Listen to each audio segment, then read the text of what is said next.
Hello বন্ধুরা, আজকে আবারও একটা পরোটা রেসিপি নিয়ে চলে এসেছি। তো আমি কৃষ্ণা আর তোমরা দেখছো Krishna cooking and blogging channel.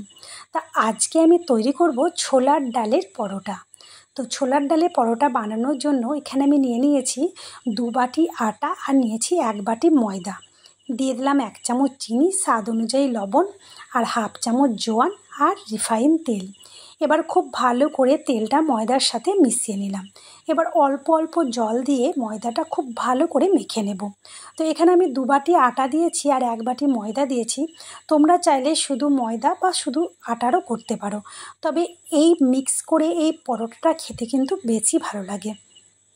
তো আমি ভালো করে দেখো আটাটা মেখে নিয়েছি, দিয়ে ঢাকা দিয়ে রেখে দিলাম।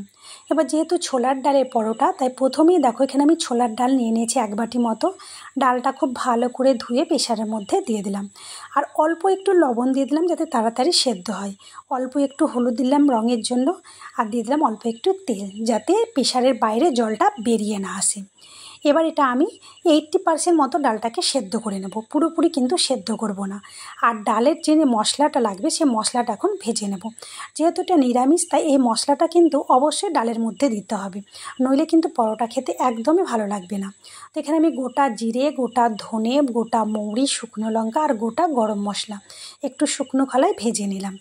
এবার দেখো ডালটা এদিকে সেদ্ধ করে নিয়েছি আর এবার আমি একটা মিক্সির জারের মধ্যে ডালটাকে নিয়ে নিলাম।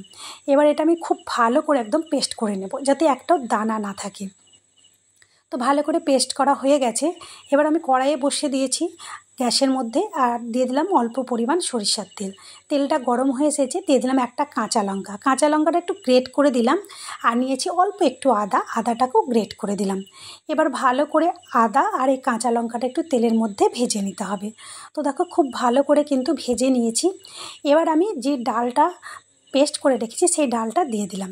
আর ডালটা দেখো একদম শুকনো শুকনো আছে, গোটা ধরে আছে। এটা কিন্তু ভেজে নেওয়ার পর ঠান্ডা হওয়ার পর কিন্তু একদম ঝুরঝুরে হয়ে যাবে। তো ডালটাকে তেলের মধ্যে কিছুক্ষণ একটু ভেজে নেওয়ার পর এখানে দিয়ে দিলাম অল্প একটু লবণ, কারণ ডাল সেদ্ধ হওয়ার সময় লবণ দিয়েছিলাম, তাই লবণটা বুঝে দিতে হবে।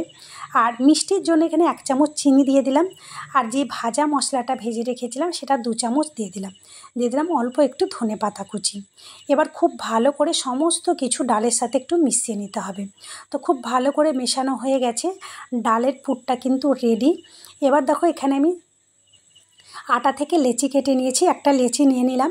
আর লেচিটা দেখো ভালো করে একদম ঠোলার মতো তৈরি করে নিয়েছি। আর ডালটা দেখে বুঝতে পারছি যে ডালটা কতটা ঝুরঝুরে হয়ে গেছে। এবার আমি এখানে 1.5 চামচ মতো পুরের ডালটা দিয়ে দিলাম ঠোলার মধ্যে, দিয়ে মুখটা খুব ভালো করে বন্ধ করে নিয়েছি। আর অবশিষ্ট যে আটা, সেই আটাটা কেটে রেখে দিলাম। মুখটাকে বন্ধ করে একটু হাতের তালুতে গোল করে নিয়েছি। তারপর চাকতিতে দিয়ে হাত দিয়ে একটু ভালো করে এইভাবে একটু চেপে চেপে দিতে হবে, তাহলে বেলার সময় কিন্তু খুবই সুবিধা হবে।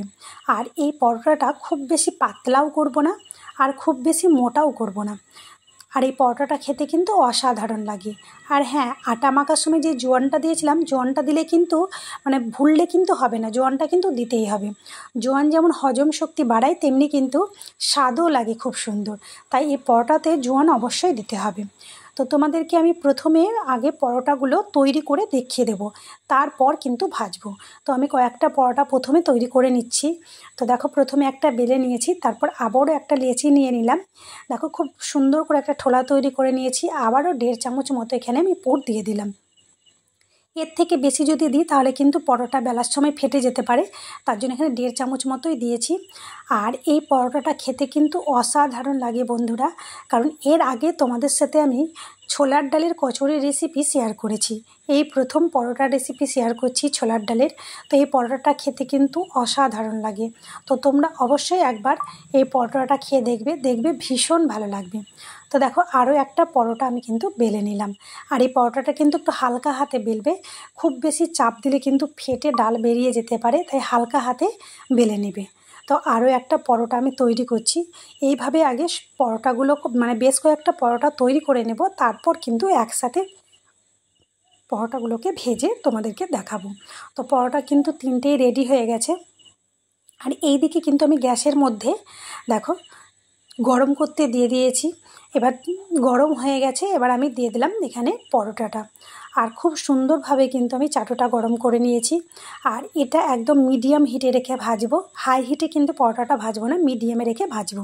তো এক পিঠ উল্টে দেওয়ার পর এখানে আমি দিয়ে দিলাম রিফাইন তেল দিয়ে পরোটাটাকে খুব ভালো করে ভেজে নিতে হবে। আর পরোটার দু সাইডেই কিন্তু তেলটা খুব ভালো করে একটু লাগাতে হবে, খুব বেশি তেল লাগে না, কিন্তু তেলটা খুব ভালো করে একটু লাগিয়ে নিতে হবে। তো দেখো আমি তেলটা খুব ভালো করে লাগিয়ে নিয়েছি, আর এপিঠ কিন্তু উল্টে দিলাম, একদম সুন্দরভাবে লাল হয়ে গেছে। আর পরোটাটাও কিন্তু খুব সুন্দর হয়ে ফুলেছে। পরোটাগুলো কিন্তু প্রত্যেকটা পরোটা এত সুন্দরভাবে ফুলেছে কি বলবো, প্রতিটা পরোটা কিন্তু একদম পারফেক্ট হয়েছে, একটাও কিন্তু ফেটে কোনো ডাল বেরিয়ে যায়নি। তাই একটু যদি ভালোভাবে বেলা যায় হালকা হাতে, তাহলে কিন্তু একটা পরোটাও ফাটবে না। তো একটা পরোটা তোমাদেরকে তৈরি করে দেখিয়ে দিলাম বন্ধুরা। তো আরও একটা পরোটা দেখো আমি করছি। তো আবারও এখানে আমি তেল দিয়ে দিলাম, আর তেলটা একটু চামচ দিয়ে চারি সাইডে লাগিয়ে দিচ্ছি। আর এই পরোটাটা তোমরা বাচ্চাদের টিফিনেও তৈরি করে দিতে পারো। ওর একই রকম পরোটা না খেয়ে এইভাবে যদি ছোলার ডালের পরোটা বানিয়ে দাও, তাহলে বাচ্চারাও কিন্তু খুবই খুশি হবে। তো তোমাদের যদি এই ছোলার ডালের পরোটা রেসিপি ভালো লেগে থাকে, অবশ্যই একটা লাইক করে দেবে আর কমেন্ট করে জানাবে কেমন হয়েছে। আর যারা এখনও আমার চ্যানেলটি সাবস্ক্রাইব করনি, চ্যানেলটিকে সাবস্ক্রাইব করে দেবে। আর ফেসবুক থেকে দেখলে একটা ফলো করে দেবে। তো এই পরোটাটাও খুব সুন্দর করে ভেজে নিয়েছি, আর খুব সুন্দরভাবে কিন্তু ফুলেছে। এবার এটাকেও কিন্তু তুলে রেখে দেবো। আর সমস্ত পরোটা কিন্তু এইভাবেই ভেজে নেব। আর প্রত্যেকটা পরোটাই কিন্তু লাল করে ভাজো, দু পিঠই কিন্তু লাল লাল করে ভেজে নিতে হবে, তাহলে পরোটাও কিন্তু খেতে খুবই সুন্দর লাগবে। আর এই পরোটাটা এত নরম হয় কি বলবো, ঠান্ডা হওয়ার পরও কিন্তু যে ময়দা দিয়েছে বলে শক্ত হবে তা কিন্তু শক্ত হবে না, খুব সুন্দর নরম থাকবে, আর খেতে কিন্তু খুবই ভালো লাগবে। তো দেখো তোমাদেরকে আগেই বলেছি যে প্রত্যেকটা পরোটা খুব সুন্দরভাবে ফুলেছে, একদম বেলুনের মতো ফুলেছে। আর পরোটা, রুটি এইগুলো যদি না ফোলে না, তাহলে কিন্তু ভালো লাগে না। আর প্রত্যেকটা রুটি পরোটা যদি ফোলে তাহলে কিন্তু খুবই ভালো লাগে। তো দেখো এই পরোটাগুলো খুব সুন্দরভাবে ভাজা হয়ে গেছে, আর সমস্ত পরোটা কিন্তু ভেজে রেডি করে দিয়েছি। তো আজকে আমি এখানে পরোটা না, এর সাথে কিন্তু আরও দুটো সবজি বানিয়েছিলাম। তো তোমার একটা করেছিলাম ছোলার ডাল দিয়ে আলুর একটা সবজি। তো সেই রেসিপি যদি তোমরা চাও, তাহলে অবশ্যই কিন্তু কমেন্ট বক্সে জানাবে। একদম মিষ্টির দোকানের মতো তৈরি করেছিলাম, পুরি দিয়ে খাওয়ার মতো ছোলার ডাল দিয়ে আলুর একটা সবজি। আর আরও একটা সবজি তৈরি করেছিলাম। তো তোমরা যদি সেই রেসিপি চাও তো কমেন্ট করে জানাতে পারো। তো দেখো এখানে আমি থালা সাজিয়ে নিয়েছি, তোমাদেরকে আগে বলেছি দুটো সবজি।